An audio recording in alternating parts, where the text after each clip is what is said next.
오늘 함께 읽으신 말씀은 에베소서 5장 15절부터 21절 말씀입니다. 네, 다 같이 합독하시겠습니다. 그런즉 너희가 어떻게 행할지를 자세히 주의하여 지혜 없는 자같이 하지 말고 오직 지혜 있는 자같이 하여 세월을 아끼라 때가 악하니라. 그러므로 어리석은 자가 되지 말고 오직 주의 뜻이 무엇인가 이해하라. 술 취하지 말라. 이는 방탕한 것이니 오직 성령으로 충만함을 받으라. 시와 찬송과 신령한 노래들로 서로 화답하며 너희의 마음으로 주께 노래하며 찬송하며 범사에 우리 주 예수 그리스도의 이름으로 항상 아버지 하나님께 감사하며 그리스도를 경외함으로 피차 복종하라. 아멘. 다같이 말씀을 함께 기도하시겠습니다. 네, 오늘 전하신 말씀은 악한 시대의 성도야 교회의 사명 제목으로 말씀드리겠습니다. 2000년에 대통령 선거 때 보시는 것처럼 사진 보는 것처럼 엘고와 부시 대통령이 그 토론회를 했습니다. 이 토론회 중에서 가장 큰 이슈가 됐던 건 뭐였냐면 동성애에 대해서 어떻게 생각하는지였어요. 그때 엘고는 동성애를 찬성했고 그러니까 부시 대통령은 그것을 반대했어요. 그래서 그때 어떤 일이 있었냐면 그 미국의 그 가장 큰 교단인 남침내 교단에서 엘고 그 당시 이제 대통령 후보죠. 엘고 민주당 대통령 후보가 동성애를 인정하기 때문에 그 남침내 교단은 우리의 그 신앙의 신조에 따라서 절대로 엘고를 찍지 말고 부시 대통령을 찍어야 된다고 이렇게 그걸 강령을 내렸고요. 그때 저는 여기 뉴저지 지구촌 교회 김다원 목사님 돌아가셨는데 김다원 목사님께서 심하신 그 교회 다닐 때였는데 그 주일날 그러니까 선거 바로 있기 그 주일날 이 설교를 하셨어요. 그래서 김다원 목사님이 하셨던 말씀은 뭐냐면 사람의 유전자가 있는데 유전자에 동성애를 유발하는 유전자가 있으면 이거는 사람의 선택이 아니라 사람이 어쩔 수 없이 유전자에 따라 동성애가 되니까 그럴 때는 우리는 동성애를 인정할 수 있다. 하지만 아직까지는 동성애 유전자라는 것이 존재하지 않기 때문에 이건 사람의 선택이고 사람의 선택은 사람의 선택이기 때문에 우리는 동성애를 찬성할 수 없다. 그래서 이번 선거 때 절대로 엘고를 찍지 말라. 찍으면 안 된다. 우리 믿음을 위해서 이렇게 설교를 하셨어요.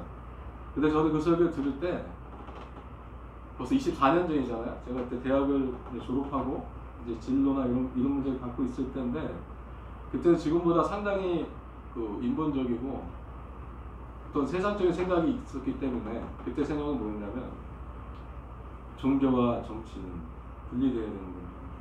어떻게 그 거룩과 설교 단위에서 정치적인 이슈로 설교를 할 수 있냐 이거였어요. 저는 동성애를 찬성하는 사람은 아니었지만 왜 그렇게 하냐는 거였어요. 근데 그게 제 마음에 숯불이처럼 들어왔어요. 그래서 결국은 한 1년 정도 있다가 교회를 떠나서 다른 교회를 옮기게 된 일이 있었습니다. 제가 이 말씀 왜 드리냐면 제가 지금 돌이켜보면 지금 미국에 동성애가 인정되고 LGBTQ 뭐 이런 모든 문제들이 이제 그걸 어떻게 법으로 금할 수 있는 법이 없어졌어요. 그러면 제가 생각하는 건 뭐냐면 법이 제정되기 전에 그때 우리가 더 믿음을 지키고 더 올바르게 하나님의 그 중심으로 이것을 섰다면 어땠을까? 그러면 지금 제가 이 자리에 서서 그때 이런 설교를 할 때 제가 그 설교를 듣고서 어떻게 저런 설교를 할 수 있냐? 동성애는 동성애고 교회는 교회지. 세상은 세상이고 이렇게 마음 먹었다면 그러면 저는 지금 제가 동성애를 반대하고 어떤 그 성경적인 그 기준에 따라서 동성애를 죄라고 이렇게 말할 수 있지만 말한다 하도 어떻게 보면 저는 그때 이미 이것이 돼 있는데 동조했던 사람인 거예요. 그러니까 제가 왜 이 말씀을 드리냐면 우리가 지금 일어나는 이런 상황과 결과들이 물론 세상에 악한 사람들이나 악한 세력들이 하나님을 불순종하는 사람들이 이것도 만들었다고 그들을 탓할 수 있지만 어떻게 보면 우리 교회가 우리 믿는 자들이 하나님의 기회를 주셨을 때 하나님이 우리에게 그 주셨을 때 이것을 온전히 막지 못하고 우리가 더 최선을 다해서 싸우지 못했던 것이 아닌가. 더 충성스럽지 못했던 것이 아닌가. 그래서 교회는 결국 이런 모든 일들이 일어나면 우리가 했든지 안 했든지 간에 우리가 교회로서, 하나님의 교회로서 이런 모든 문제에 대해서 우리의 회개의 심령이 있어야 되며, 이것을 통해서 새로운 새로운 자각과 새로운 그것들 통해서 다른 새로운 부흥을 정말 위해서 우리가 애써야 된다고 좀 믿습니다. 특별히 정말 이렇게 제가 설교하기 참 쉽지 않은데, 이 설교하게 된 이유가 있어요. 다음 장 보시면 이번에 파리올림픽에서 있었던 그 개막전 행사예요. 이거 다 유튜브나 이런 데 뉴스를 통해서 보셨겠지만, 이 장면이 그 레오나르도 다빈치가 그렸던 최후의 만찬의 장면을 패러디해서 저 앞에 이제 그 드래그 퀸이라고 뭐냐면 남성인데 여장을 하고서 뭔가 이렇게 음란한 그 노래나 음란 패션을 하는 사람들하고, 가운데 지금 예수님 자리에 있는 사람, 여기 표지표처럼 있지 않습니까? 그 사람은 실제 레즈비언 여성이에요. 네. 그래서 저 사람들이 저렇게 서가지고 파리 올림픽이라는 그런 올림픽의 자리에서 저 사진이 아니라 저런 그 퍼포먼스 했어요. 이것뿐만 아니라 그 안에 많은 것들이 있는데, 그 이유는 이 파리올림픽 개막 행사를 감독했던 사람이 실제 게이예요. 그래서 이 사람이 그동안 계속 이런 것들, 그러니까 이런 것들을 해왔어요. 근데 제가 왜 참담함을 느꼈냐면, 이건 개인적인 차원의 족구 실패의 문제가 아니라 올림픽이라는 한 국가가, 아니 전 세계가 같이 모여서 함께하는 자리예요. 그래서 올림픽이라는 이 스포츠 정신을 하기 위해서 이 IOC가 제정이 뭐냐면 정치 무슨 이런 것들을 가지고 이런 것도 하지 못하게 돼 있어요. 근데 유독히 기독교 신앙을 갖고 있는 이런 진영에서 보는 사람들 보면 화가 나고 분노에 찰 수밖에 없는 것을 하는 거예요. 그래서 많은 사람들이 이것에 불만을 하니까 어떤 일이 벌어졌냐면, 그 프랑스 IOC에서 우리는 이거를 디오니시스의 어떤 것들을 한 거지 기독교를 폄하하려고 한 게 아니다, 이렇게 그 공색과 변명을 내렸어요.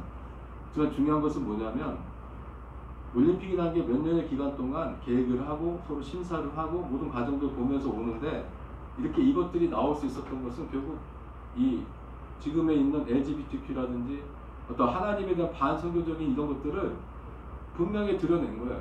보여준 거예요. 그래서 이거는 제가 보면 어떤 거냐면, 개인이 얘기하는 것과 국가라는, 아니면 전 세계적인 것에서 나타났다는 것은 실제적으로 굉장히 큰 우리 기독교 위험이에요. 그래서 앨런 머스크는 뭐라 그러냐면, 야, 기독교가 무력화됐구나. 기독교가 얼마나 그렇게 초라하고 힘이 없어 보이면 올림픽이라는 자리에서 저걸 공공연히 대놓고 반기독교적인 것들을 드러내냐고요. 제가 참고로 얘기하시면 런던 올림픽 때 한국 축구팀이 동메달을 땄어요. 그때 일본을 이기고 우리 박영호 선수라는 분이 옷을 벗었어요. 그리고 여기다 뭐 쓰는지 아세요? 독도는 우리 땅이라는 걸 보이고 돌아다녔어요. 그랬더니 그때 난리가 났습니다. 왜 난리가 났는지 아세요? 올림픽 그 체육 정신에 왜 독도는 우리 땅 같은 정치적 이슈 갖고 그걸 보였냐 이거예요. 그래서 박영호를, 그 선수를 뭐 징계를 하니 뭐 퇴출시키니 막 난리가 났었어요. 그걸 생각해 보면 이거는 일본과 한국의 문제가 아니라 전 세계 몇십억 기독교인의 문제지 않습니까? 근데 이런 일이 벌어졌어요. 그럼 이유는 뭐라고 생각하세요? 다음 넘기면 사진 한 번 더 보세요. 이 사진은 이제 보이는 건데, 저 파란색은요 디오니시스라고 술의 신이죠. 그리스의 신이 이렇게 만찬하는데 그 앞에 앉아서 이렇게 있어요. 그러니까 저희가 말하는 그 어떤 거냐면, 예수 그리스도, 그러니까 하나님 유일신 신하고 그 기독교 신 앞에 그 디오니시스라는 그리스의 어떤 바신기한 신을 갖다가 그 앞에 앉혀가지고 같이 있게 한 거예요. 그게 무슨 얘기죠? 예, 우리의 유일신 그러니까 유일하신 하나님에 대한 신앙마저도 비웃은 거예요. 근데 그 다음에 넘겨보면 더 ගැ정한 건 뭐냐면, 이게 단인데 이렇게 저 소 모양의 머리가 돼 있는 이렇게 그것이 있어요. 근데 이거는 실제 올림픽에서 만든 게 아니라 파리 에펠탑이 있는 마주뼈 광장에 분수되고 저것이 있는데, 문제는 뭐냐면요, 저거를 놓고 무대를 앞당겨서 거기다 놓고서 무대 하면 되는데, 굳이 무대 중앙에다 바하신다고 황소의 머리 우산 그거를 세워놨다는 거예요.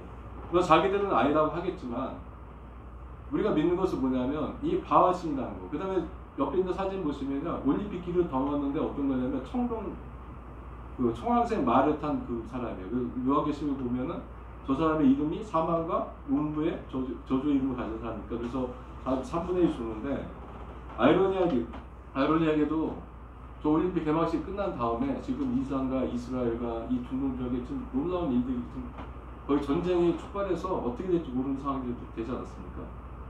그 저희가 보는 건 저들이 저걸 가지고 저러 갑자기 뜬금없이 저게 나와서 저걸 통해서 보여줄 때 이게 우연이 있을까요? 아니면 저들이 어떤 보여주는 것일까요? 다음을 보시면요. 이건 2022년에 커먼웰스 게임이라고 영국의 영연방 75개국이 모여서 체육대회를 해요. 그때 이제 영국 그 버밍엄에서 있었던 그때 그 퍼포먼스예요. 그 오프닝 세레모니인데 지금 저 큰 소 있지 않습니까? 로봇 같은 소를 만들어서 놓고 그 사람들이 그 새싹을 끌고 나와서 이제 거기서 이제 무희들이 춤을 추는데 지금 보는 것처럼 그 소를 향해서 숭배하는 그것들을 보여요. 근데 중요한 건 옆에 그림을 보시면 그 뒤편에 이렇게 동그랗게 그 원기둥이 올라가지 않습니까? 저게 지금 성경적으로 바벨탑의 형상이 저렇게 생겼어요. 그래서 바벨탑 형상을 놓고 그 앞에 바알을 놓고 사람들이 쭉 둘러 앉아서 이걸 숭배하는 이것을 영국에서 했어요. 영국이라는 나라가 주는 의미가 있지 않습니까? 그럼 이런 현상들이 나타나면 저는 이걸 보고서 이런 현상이 나타나서 많은 사람들이 이걸 비판하니까 한국 기자가 어떻게 얘기하냐면 이거는 올림픽이라는 그 행사의 개막식 공연으로 문화적인 거지 이걸 종교적인 거라고 해서 비판하는 사람들은 다 광신도다 이렇게만 비판하는 사람이 있었어요. 어떻게 생각합니까? 예, 그렇게 볼 수도 있겠죠. 그죠? 문화적인 행사고 문화의 일종이야. 이 문화적으로 지금 LGBTQ가 그런 그 이슈가 그 불법도 아니고 다 법으로 합법화됐는데 이걸 문화적으로 올림픽을 생산하는데 그게 뭐가 잘못된 거냐라고 얘기할 수도 있어요. 그걸 주장하고 또 이렇게 또 진영과 간에 서로 간에 그 다툼이 있어요. 그렇지만 중요한 것은 뭐냐면 저희가 분명히 봐야 될 것은 이게 시대의 표적이라는 거예요. 제가 아까 2000년을 보셨죠. 2000년에서 2024년까지 24년이라는 시간 동안에 제가 대학교 졸업하고 지금의 나이 오기까지 24년 동안 기간 동안에 그때는 동성애를 반대만 해도 교회가 일어나고 난리가 나고 그거에 대해서 막 이슈가 되고 첨예가 됐었는데 지금에 와서는 올림픽이라는 데도 아니 어떤 그 커먼 체육대회 같은 데서 공공연히 하나님과 반대하는 것을 상징하는 것들이 그냥 자유롭게 나오는 거예요. 이것뿐만이 아니에요. 지금 우리 미국의 슈퍼볼에서도 마찬가지고 사탄 숭배의 의식이 갖고 있는 그런 퍼포먼스 나오지 않습니까? 그러면 이 시대 이것을 보면 저희가 볼 수 있는 건 뭐냐면 시대를 구별하는 거예요. 그래서 마태복음 16장 3절 보면은 예수님 말씀 아침에 하늘이 붉고 흐리면 오늘은 낮이 붉겠다 하나니 너희가 다시 구별할 줄 알면서 시대의 표적을 분별할 수 없느냐 그 말씀이에요. 예수님이 이 말씀하실 때 당시는 뭐냐면요. 예수님이 어떻게 보면은 이 땅에 구원주로 오셨지만 예수님을 믿지 않는 그 바리새인이나 그 사람들에게는 심판주예요. 그렇지 않습니까? 그래서 그들에게 시대의 표준을 분별할 수 없냐고 이렇게 말씀하세요. 근데 누가복음 11장 3절 30절 보니까 예수님 하신 말씀 있어요. 누군가가 니느웨 사람들의 표적이 된 것 같이 인자도 이 시대에 그러하리라. 말씀 뭐냐면 예수님이 이 땅에 오신 거는 그 요나를 통해서 니느웨가 회개하고 돌아선 것처럼 그 예수님이 그 메시아로서의 그 표적으로 보고 그분을 듣기 믿는 자들에게는 그 니느웨에 일어났던 그 회개 역사들, 그 새롭게 그 구원 역사가 일어나는 거고 그렇지 않으면 그런 자에게는 멸망이 있다는 거예요. 그럼 이 시대에 저희가 이런 것을 보면서 저 시대 표적을 우리는 어떻게 생각해야 되냐면 저것을 보고 우리가 뭐 분노하고 많이 있겠지만 하나는요 분명한 건 시대의 표적이라는 거예요. 시대에 보여주는 표적이라는 거예요. 이 표적은 어떤 거냐면 그 소돔의 창세기 19장 보면은 그 소돔에 멸망하게 된 기사가 나와요.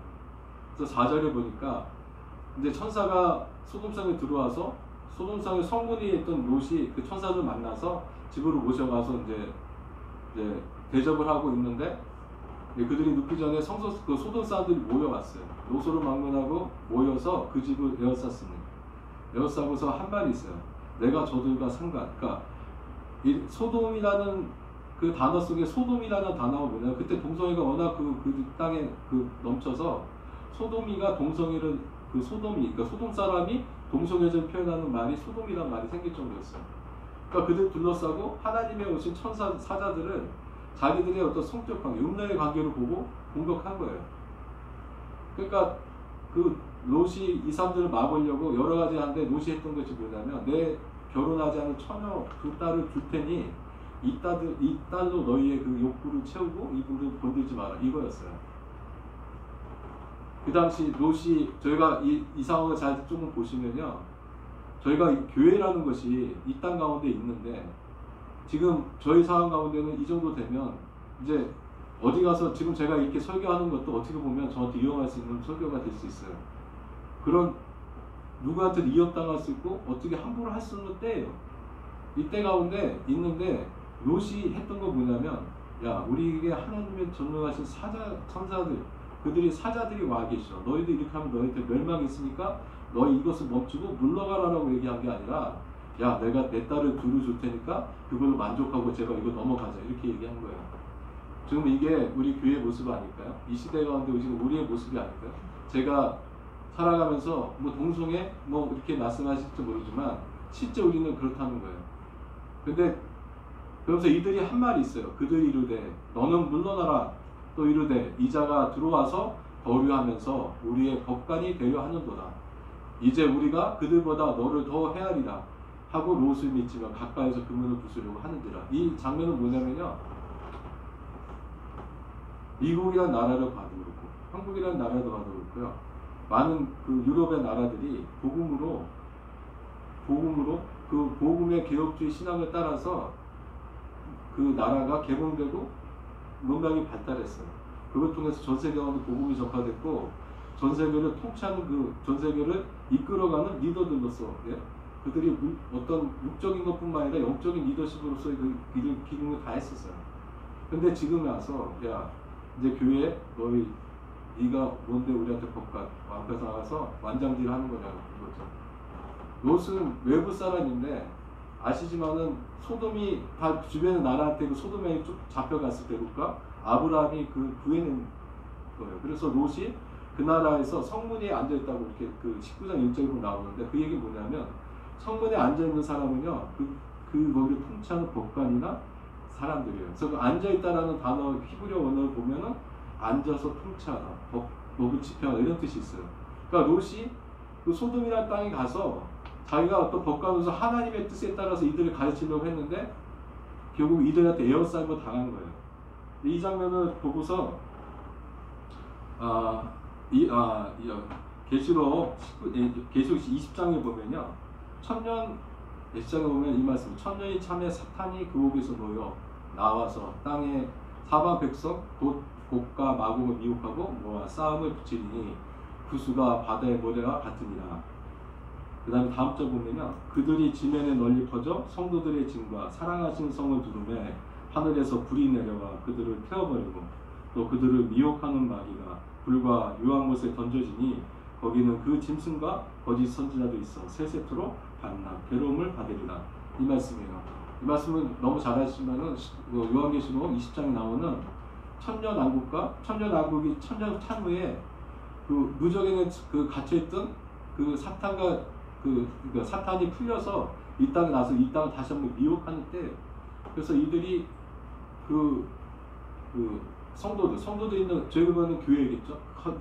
우리의 그 글로벌한 유니버설 그 교회를 둘러싸고 에워싸고, 지금 아까 전에 정면에 봤던 롯의 가정을 둘러싸고 했던 그 장면처럼 그들이 임했던 그 두 장면이에요. 그래서 제가 두 장면 같이 이렇게 보여드리는 이유는 뭐냐면, 이제 우리는 롯과 같이 행할 것이냐, 아니면 요한계시록 20장에 나오는 이 말씀, 미혹하라고 둘렀을 때 하늘의 불이 내태우고 마귀와 불과 유황 던지고 거기에 짐승과 거짓 선지자가 세세토록 괴로워 멸망한다는 거죠. 하나님 심판이 있다는 거 아닙니까? 이것을 외치느냐. 저희들이 이 악한 시대 가운데 결국 우리가 해야 될 일은 뭐냐면, 온전한 하나님의 말씀을 믿고 온전한 말씀을 믿고 그 말씀대로 말씀을 선포하는 거예요. 외치는 거예요. 그들에게 외쳐서 알리는 겁니다. 그 자리에 들어가면 죽는다는 거예요. 너희가 그 영원한 불 가운데 유황못에 던져져서 그 짐승도 거짓 선자도 그 사탄 어떤 권세와 권능 능력자들도 하나님의 심판 앞에서 어떻게 한다고요? 견디지 못하며 영원토록 괴로워 받는 일이 있다고 말려야 된다는 거예요. 지금 이때 이 시대 가운데 이것을 알리는 것이 우리 교회의 사명이라는 거죠. 그래서 이 20장을 잠깐 더 보면요, 첫째 부활에 참여하는 복이 있어요. 왜냐하면 첫째 부활에 참여한 자들은 복이 있고 거룩하도다. 둘째 사망이 그들을 다스리는 권세가 없고 도리어 그들이 하나님과 그리스도의 제사장이 되어 천년 동안 그리스도와 더불어 왕노로 하리라 말씀입니다. 그러니까 첫째 부활에 참여하는 자에게 있는 복이 있는데 거룩해지는 것과요, 그래서 권세를 갖는 것과 그 다음에 하나님의 제사장이 되는 것과 그 더불어서 예수님과 더불어서 왕노로 이 땅을 통치하는 거예요. 이게 복입니다. 근데 여기서 첫째 부활에 대해서 많은 신학적인 얘기들이 있지만 제가 믿기로는 요한복음을 보면요, 요한복음 어떻게 말씀하시냐면 지금 믿지 않으면 죽은 거다, 멸망한 거다. 지금 믿으면 영적으로 살아났다는 거예요. 그래서 저 첫째 부활하고 거듭남하고 같이 연결해서 보고 싶어요. 어떤 분들은 이제 이거 다르고 이렇게 설명할 수 있겠지만 왜 거듭남이라는 부분을 얘기하냐면 저희가 거듭남이라는 그것을 온전히 이뤘을 때 결국 부활의 첫 열매 되는 거 아닙니까? 저희도 예수 그리스도 따라서. 그러니까 저희가 거듭난 자들은 결국 그 말씀하는 것처럼 둘째 사망의 어떤 그 멸망에 대해서 하나님 그 예수 그리스도 은혜로 면책을 받고 그 다음에 그 우리가 그 하나님의 자녀된 자로서 그 기업의 유업을 받으니까 이 세상 가운데 제사장으로서의 통치하는 능력과 권세가 있다는 겁니다. 근데 아쉽게도 우리가 그런 것이 있음에도 불구하고 이 시대 가운데서 이것들이 나타나는 거예요. 이것을 외치고 이 능력도 우리가 지금 살아가고 있느냐는 겁니다. 그래서 이 첫째 부활에 참여하는 성도들이에요. 제가 첫째 부활과 거듭났다는 것을 같이 보게 된 이유 중에 하나가 뭐냐면요, 보세요. 내가 보자들을 보니 거기 앉은 자들이 있어 심판한 권세를 받았다라 말씀하셨는데 보니까 예수를 중언하고 하나님 말씀 때문에 목배임을 당하고 그 다음에 영혼 당한 자들이 영혼 누리고요. 그 다음에 짐승과 그의 우상에게 경배하지 아니하고 그들이 이마 손에 표를 받지 아니하고 살아서 그리스도 더불어 천년도 왕노를 타는 사람들이에요. 그러면 저희는 이거를 어떻게 보냐, 천년왕국 어떻게 보냐 이런 것을 제가 신학적으로 복잡하지만 제가 있는 믿음은 천년왕국이 어떤 그 시점에 하나님의 나라 천년왕국이 이루어지더라도 지금 우리의 살아가는 믿음은 우리가 천년왕국을 사는 것처럼 천년왕국을 사는 그러니까 첫째 부활을 참여하는 성도들로서 내가 살아간다는 거예요. 그렇게 살아가려고 하니까 하나님 말씀을 예수를 증언하는 일과 말씀 때문에 예수 내가 어떤 환난과 어떤 그 불이 당할지라도 당하는 거. 어떤 그 우상에게 경배하고 숙이지 않는 거예요. 엘리야 시대 때 그 하나님께서 말했던 바알에게 무릎 꿇지 않은 7,000명의 사람들이 있다고 말씀하시는 그 남은 자와 같이 살아가는 사람들이 결국 첫째 부활에 참여한 자들이고 결국 그 천년왕국 가운데 실제로 나라를 통치하는 권세와 권능을 가진 사람들이 된다는 거죠. 그래서 이런 권세와 권능을 가진 사람들이 어떻게 그 자리에 그 첫째 부활의 자리에 앉는데 어떻게 갈 수 있을까라는 것을 좀 살펴볼게요. 우리 본문을 보면요. 첫 번째는 악한 때를 통해서 구원해 주신 하나님 원죄의 뜻을 이해해야 합니다. 저희가 아까 시대의 표적을 이해하라고 제가 말씀드린 것처럼 이 때를 어떻게 규정하고 이해하냐에 따라서 우리가 어떻게 살아가야 할지 어떻게 행동해야 될지가 결정이 됩니다. 아까 말했던 창세기에 보면은 롯은요 소돔에 가기 전에 높은 산에서 소돔을 바라봤어요. 그때 롯이 생각했던 건 뭐냐면 바라보니까 야 소돔이 하나님 만드신 에덴 동산과 같다라고 생각했어요. 그래서 소돔을 간 거예요. 저 땅이 하나님 만든 에덴 동산과 같다. 그래서 롯이 그렇게 말하고 갔어요. 그러니까 롯이 에덴 동산에 갔다고 갔으니까 소돔 가운데서 그들과 섞이지 않고 하나님의 뜻, 하나님 에덴 동산에서 나름대로 보고서 했던 거예요. 문제는 뭐였냐면 그 땅 가운데 하나님의 그것을 들었지만 그들이 받아들이지 않은 거예요. 그래서 멸망을 한 겁니다. 근데 그래서 저희 16절 말씀 보면 세월을 아끼라라는 말이 있어요. 이 세월을 아끼라는 한국말로 번역해서 이렇게 돼 있지만 실제는요 그 세월이란 말이 카이로스라는 뜻이에요. 하나님의 때라는 거예요. 하나님이 예배하신 최적의 때에 너의 기회를 너의 있는 모든 걸 들여서 사라는 거예요. 사라는 거예요. 뭘 사가 다 얻어내라는 거예요. 제가 이 말씀 왜 드리냐면 지금 올림픽과 이런 일들이 벌어질 때 이때는 하나님의 심판과 구원을 앞당기기 위해서 나타난 시대의 표적이면 그걸 믿으면 이때가 우리가 어떻게 살 것인가 이거 결단하고 나가야 된다는 거예요. 그래서 다음 넘기면 두 번째는 때가 악하다는 거예요. 근데 때가 악하다 제가 말씀드렸지만 이 악하다라는 말을 찾아보니까요. 이게 어떤 거냐면 원래 한국말에 저희가 이런 게 있어요. 저희가 아버지나 부모님 말씀 안 들으면 하는 말 있죠. 저거 말 더럽게 안 들어 이렇게 얘기하지 않습니까? 말 더럽게 안 들어. 제가 얘기하는 악하다는 뜻이 뭐냐면요. 원래 어떤 걸 하기로 돼 있는 건데 그걸 안 해요. 고장났든지 반항하든지 어떤 이유로. 그래서 아픈 상태예요. 제대로 작용을 안 하는 거예요. 왜 이 말씀을 드리냐면 이 지금 동성애적인 것들 LGBTQ라는 그 이슈가 그런 것들이 지금 온 세상을 뒤덮고 있는데 이것들은 하나님이 만드신 남성과 여성이라는 어떤 창조적인 것들에 의해서 벗어난 거예요. 그러니까 아픈 상태예요. 병든 상태라는 거예요. 그런데 이 상태가 악하다는 거예요. 그래서 이거를 그 창세기 1장에 보시면요. 보시기에 좋더라라는 말이 있어요. 하나님이 창조하시고 모으니까 좋았더라. 둘째 날도 셋째 날도 보시기에 좋았다라고 말씀하세요. 여기서 보시기에 좋았다는데 보다라는 뜻은 이게 숙고하고 중명하다는 거예요. 이게 아주 깊게 세밀하게 관찰하는 거고요. 좋았다라는 토브라는 뜻은요. 좋다, 선하다, 아름답다는 뜻이에요. 그러면 이 말씀을 그 원어의 기준에서 보시기에 좋았다는 원어를 생각하면 뭐냐면 하나님이 창조하신 것을 이리저리 살펴보시고 아주 세심하게 보시고서 너무 완벽하고 너무 자신의 뜻과 맞기 때문에 아름답다라는 거예요.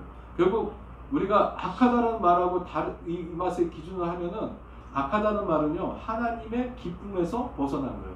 하나님의 기쁨이 없어진 거예요. 결국 이 시대 가운데 동성애가 사람들이 자기의 성적인 어떤 그 원하는 것, 성적인 그 것들을 위해서 자기가 되고 싶은 것들을 위해서 선택하면 하나님과 벗어나기 때문에 이들에게 우리에게 하나님께 약속하셨던 그 기쁨, 하나님이 약속하셨던 그 평안, 하나님이 약속하셨던 그 화목이 사라지는 거예요. 이 시대에 지금 LGBT 동성애 문제가 아니라 한국도 그렇고 미국도 그렇고 지금 상황을 보세요. 이것들이 일어나면서 일어나는 사회적인 불안정을 보세요. 수많은 사람들이 그 묻지마부터 시작해서 총싸움부터 해서 여러 가지로 다 죽어간 사람 너무 많아요. 그래서 악한 거예요. 왜 악하냐면 하나님이 창조하신 대로 움직이지 않기 때문에. 그것을 벗어났기 때문에 악한 거예요. 이 악한 때가 나타나면 우리는 뭘 봐야 되냐면 하나님의 때가 임했다는 걸 보십니다. 하나님의 구원과 심판 때가 왔다는 거예요. 그래서 로마서 8장 20장에서 21장 말씀 보면요. 피조물이 허무한데 굴복하는 것은 자기 뜻이 아니요 오직 굴복해 가시는 이로 말미암습니다. 그 바라는 것은 피조물도 썩어짐의 종로라는 데서 해방되어 하나님의 자녀의 영광의 자유를 이루는 것입니다. 이 로마서 이 말씀 보면 바울사도가 한 말씀입니다. 이 말씀 뭐냐면 모든 것 창조되고 피조물이 있는데 이 끊임없이 죽고 살고 하는 이 썩어진 이 일들을 계속 하는 거예요. 죽고 살고 반복하고 있으면서 이걸 순종하고 있는 이유는 뭐라고요? 하나님의 자녀들 영광의 자유에 이르는 것입니다. 그러니까 하나님의 예수 그리스도를 통해서 하나님의 아들들이 이 땅 가운데 그 하나님의 뜻에 따라서 온전히 통치할 때 그 창조의 첫째 뜻 에덴 동산과 같은 그 땅에 왔을 때 그것을 기다리면서 이들이 지금 신뢰하고 신음하면서 가고 있는 거예요. 이 신음하는 것을 성령께서 들으세요. 그래서 성령께서도 우리의 신음을 들으시고 우리의 탄식함으로 우리를 중보하시며 신능력의 중보하심을 따라서 하나님이 협력의 선을 구하시는 게 이 시대의 상황이라는 거예요. 그래서 로마서 12장 2절을 보면요. 너희는 이 세대를 분받지 말고 오직 마음을 새롭게 하고 변화를 받아 하나님이 선하시고 기뻐하시고 온전한 뜻이 무엇을 분별하라는 거예요. 이 말씀 제가 왜 드리냐면 우리가 이 시대를 정확히 구경하고 그 시대를 보았다면 이제는 이 시대 가운데 하나님의 뜻이 온전하신 뜻이 무엇인지 분별하고 그 분별함을 따라서 세대를 본받지 말고 그 변화된 것 따라 우리가 살아가라는 겁니다. 그것이 우리가 첫째 부활에 들어간 사람들의 특징이라는 거예요. 두 번째는요. 성령 충만을 구하며 성령의 소욕에 순종해야 합니다. 그래서 술 취하지 말라 이는 방탕한 것이니 라는 말씀이 있어요. 이 방탕하다는 뜻은 무절제하다, 허랑방탕하다, 방종이라는 뜻이에요.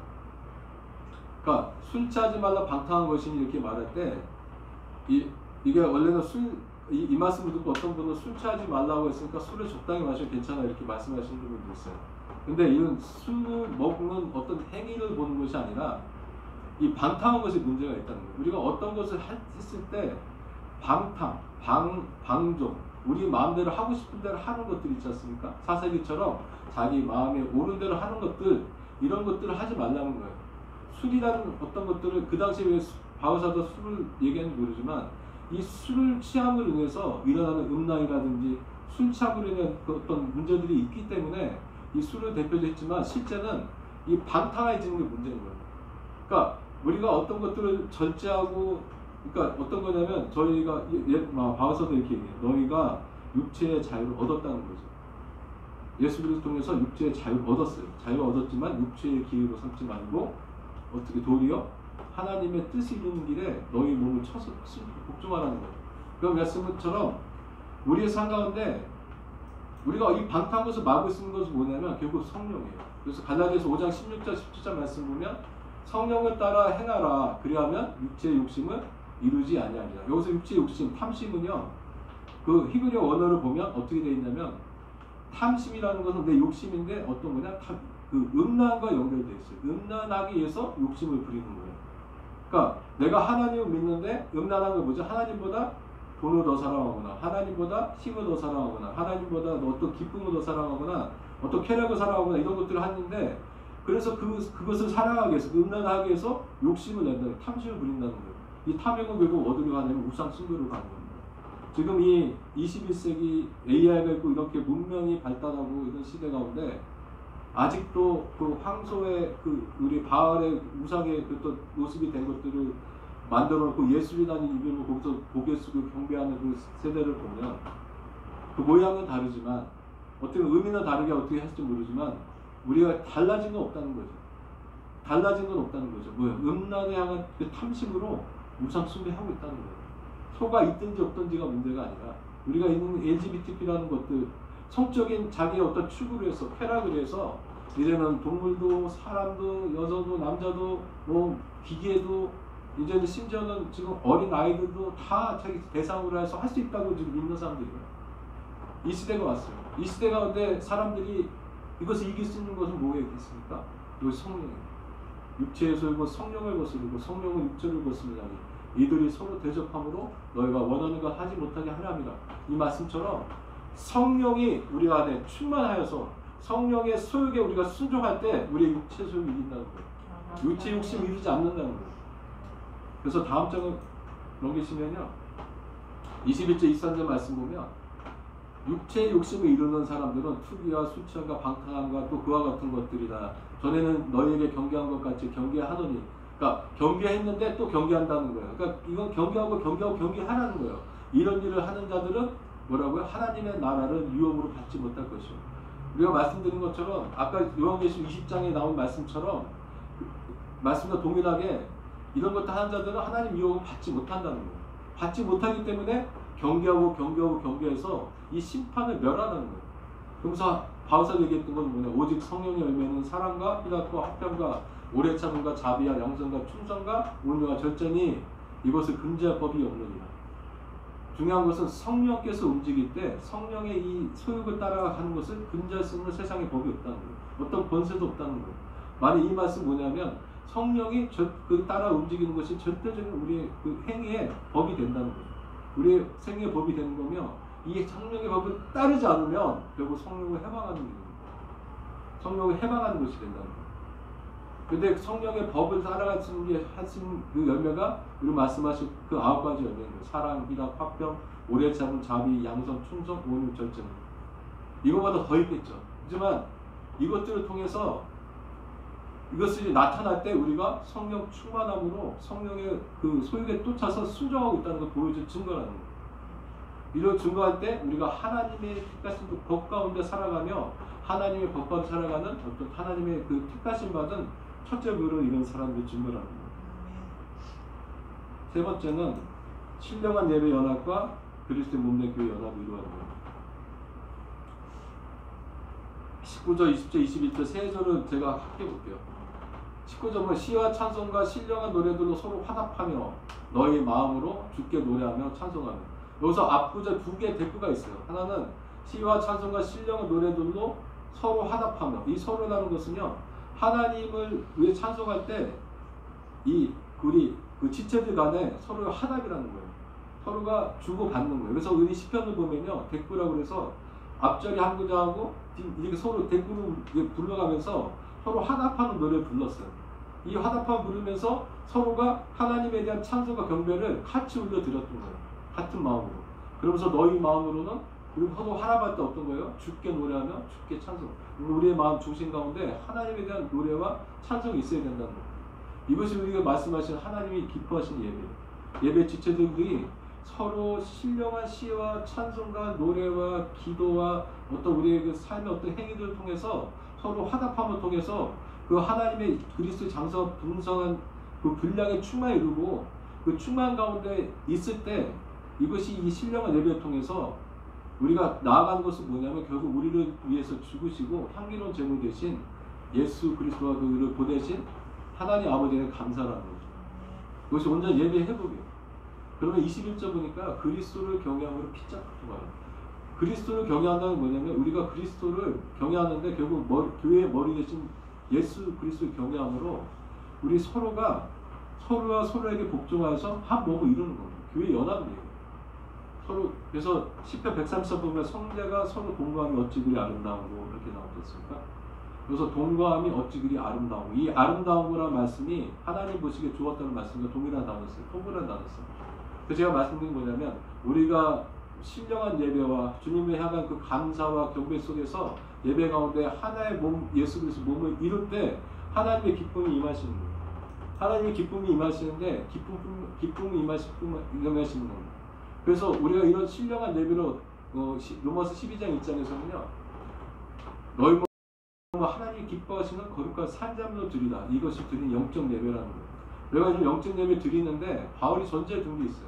앞에 보면 내가 하나님의 모든 자비하심으로 너희를 권하니까 하나님의 자비하심으로 구하고 구해서 권한다는 거예요. 그러니까 우리가 이 영적 예배에 들어갈 수 있는 것들이 우리의 어떤 행위적인 것들도 필요하겠지만 실제는 하나님의 자비로 택하신 자들 가운데 부어진 성령을 통해서 이 예배가 드려진다는 거예요.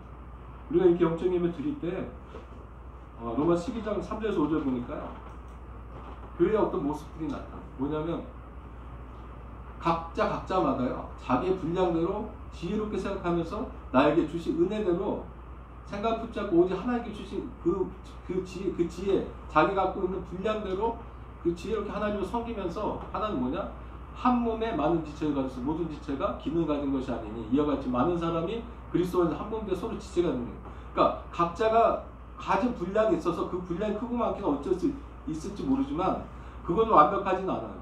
그렇지만 이것들이 서로 지체에서 한 몸을 이룰 때 예수 그리스도 몸의 연합이 있으면 그를 통해서 하나님 교회 가운데 은혜가 있다는 거예요. 여러분 그 여리고성에 보면 여리고성에 그 이방신 섬겼던 그 여인이 있죠. 그 여인이 그 이스라엘의 첩자들에게 들을 구해주면서 약속을 받았어요. 구원의 그 붉은 줄을 메고 그때 약속한 건 뭐냐면 너희 집 가운데 있는 사람들은 여리고성을 공격할 때 다 구원 받는다는 거였어요. 그죠? 그때 어떤 일이 벌어졌습니까? 그 여인이 그 약속을 얘기했을 거 아니에요. 얘기했을 때 그거 믿고 믿은 사람들은 그 집에 들어왔어요. 그 이스라엘 백성들이 진을 이렇게 여리고성을 7번 이렇게 하루에 한 바퀴씩 돌아다닐 때 그들은 그 집에 들어와서 그 구원의 때가 임하게 기다렸다는 거예요. 그러니까 그를 통해서 그 여리고성이 무너지니까 여호수아가 첫 번째 하는 게 뭐냐면 들어가서 살인하기 전에 먼저 그 집에 있는 사람들 먼저 구해내라. 그 다음에 들어가서 공격하라는 거예요. 이 말씀은 제 믿음으로는요, 하나님이 환난 때, 멸망의 심판 때 자기 백성들 들어 올리시는 것과 동일하다는 거예요. 자기 믿음의 집, 예수 그리스도의 몸된 교회 안에서 지체 이루고 거기서 인내하면서 그 때를 기다리는 사람들에게 하나님이 때가 되면 그를 들어 올리신다는 거예요. 그래서 결론적으로 얘기하면 우리가 첫째 부활에 들어있는 자들이 연합해서 우리가 한 몸을 이루면 우리에게 사명이 하나 있어요. 그 사명이 저는 파수꾼의 사명이라고 봅니다.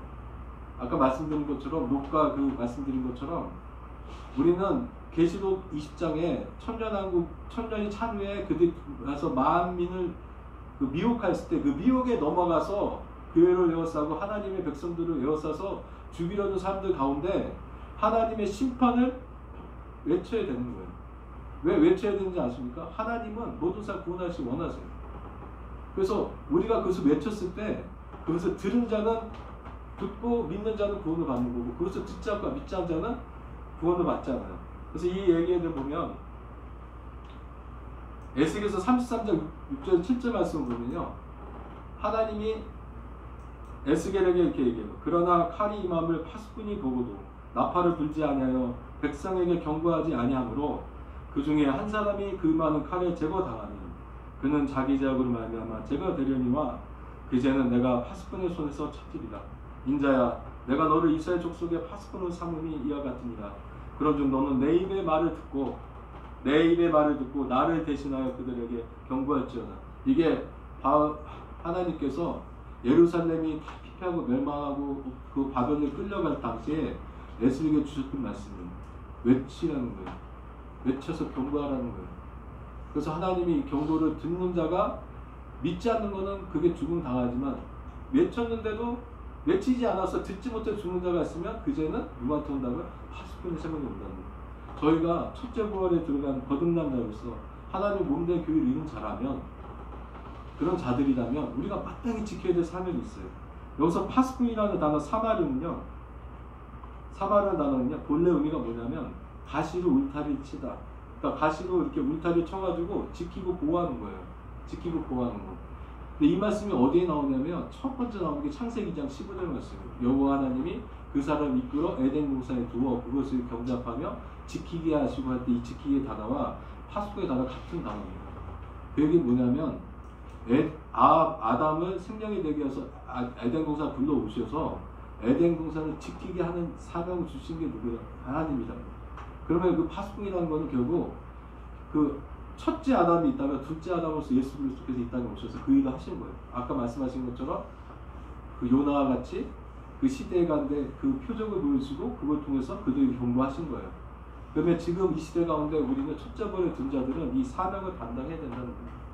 그래서 이사야서 62장 6절에 7절 말씀 보면요, 예루살렘이여 내가 너의 성벽 위에 파수꾼을 세우고 그들로 하여금 주야로 계속 잠잠하지 않게 하느니라.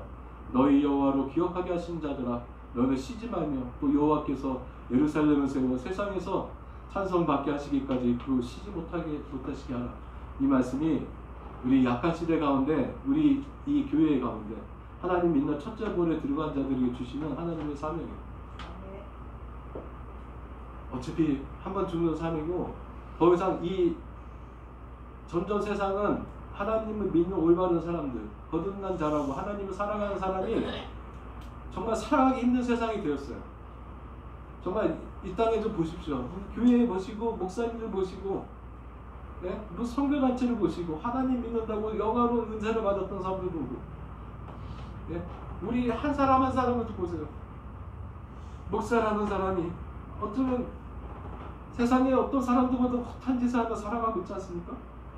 하나님 믿는다고 해서 하나님 앞에 죄를 고백하지 않고 하나님 앞에 그것을 하며 자기가 물러날 자리와 내려갈 자리를 몰라서 그렇게 살아가며 세상의 영광과 바라보는 사람이 됐어요. 하나님께서 62장 이사야 때 이 메시아의 그 선지자에게 너는 주야로 외쳐서 내가 쉬지 못하게 하라. 내가 쉬지 못하게 해서 이 세상을 속히 찬송받게 하시기까지 쉬지 못하게. 하나님이 원하시는 것은 이 땅 가운데 나의 그 사랑이 하나님의 것들이 충만해져서 내가 너를 함께 연합해서 이 땅 가운데 그 예루살렘 가운데 그 예루살렘 너희와 함께 거하겠다는 것인데, 좀 우리의 삶이 어떻습니까? 우리의 사람들의 뭐 삶이 어떻습니까? 세상 사람들이 아니에요. 아니 믿지 않는 사람들이 이게 무슨 소용이 있겠어요? 우리 믿는 사람들이 하나님 앞에 승자들이 나이가 많든 적든 어디 연수하든 어떻든지 간에 어떤 직책까지 있든지 간에 우리가 살아가는 것들은 결국 우리가 그 성경에 있어서 주야로 하나님 나라 속히 임하여 주십시오. 이렇게 외치는 거예요. 하박국 선지자는 그 말 것처럼 내 그 의악한 송아지였고 그 밭에 소산이었고 무화과 나무가 맺혀도 나는 늘 여호와로 즐거워 기뻐하며 노래하겠다고 얘기했던 것처럼 우리가 이 악한 시대 가운데 그 시대의 표정을 보고서 우리가 그들의 믿음을 따라서 우리의 믿음을 지키고 정말 첫째 구원에 들어간 자를 소망을 가지고 이 땅 가운데서 하나님 온전히 사랑하며 파수꾼으로서 세상 가운데 하나님의 심판과 하나님의 사랑을 전하는 일에 사명을 다하신 걸 예수 그리스도 이름으로 축원합니다.